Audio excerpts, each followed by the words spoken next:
Now, as everyone out there who's a songwriter knows, we're in a time where music is essentially free and omnipresent. So you need to add in a little variation to get people coming back past the first verse and chorus and even to listen to it a second time. Now, American composer Aaron Copland broke down music into 4 categories: melody, harmony, rhythm, and tone color. So what I'm going to do is show you how you can add variation in each of those 4 categories. For this video, I'm going to cover melody.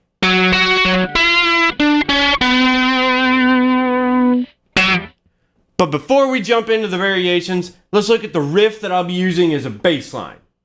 Take it away.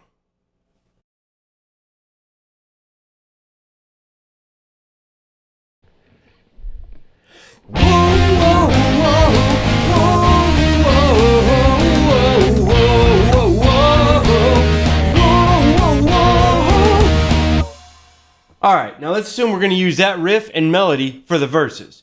Now we want to add some variation to the second verse to keep the listener engaged and to make them want to come back and listen more. So right now I'm actually in the key of B flat, but the main chords are going to be F, E flat, and then B flat.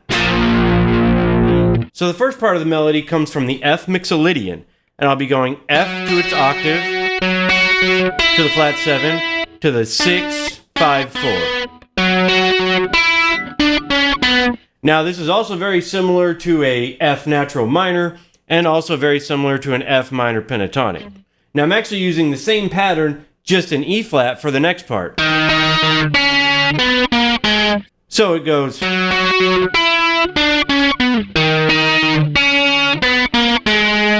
And then for the B flat, it's going to be another octave jump down to the 4 and 5.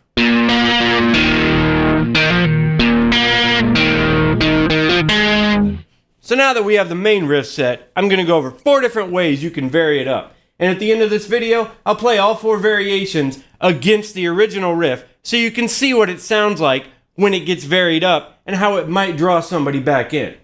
The first way you can vary up a melody line, and the simplest, is just by doubling it with another instrument. If it's a vocal, add a guitar or piano. If it's a guitar or piano bass, add a different guitar, add another type of piano, electric keys, a violin, anything like that. So what you would want to do with that is just find what the vocalist is singing and just play it on your instrument.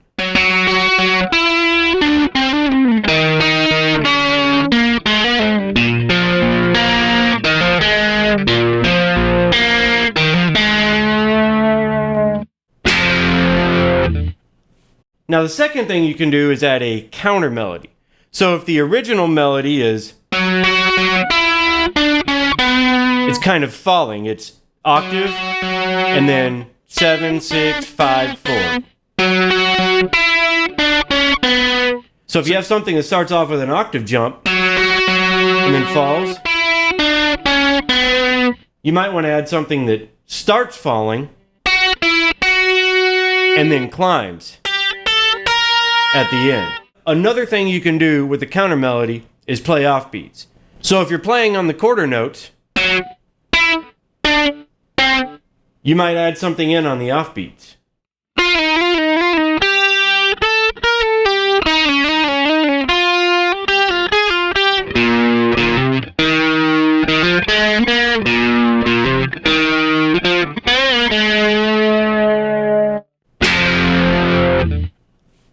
Now one way to vary up the melody is to simply change the melody. Now you want to keep it familiar for the listener, but change it enough so they come back. That's why I like to break down the melody into a call and response. If this is the call, and the response is, change the response. The listener will remember the call and go with you on the journey on the new response. Whoa!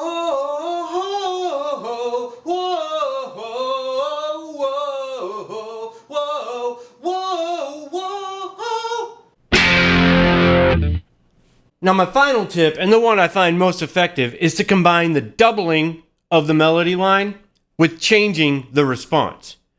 That way you have the main vocal or main guitar playing the same melody line straight, while a secondary instrument is doubling it for the first half, but then changing the response at the end. This really emphasizes the familiarity of the melody while giving the listener something to look forward to that's different, that breaks it up.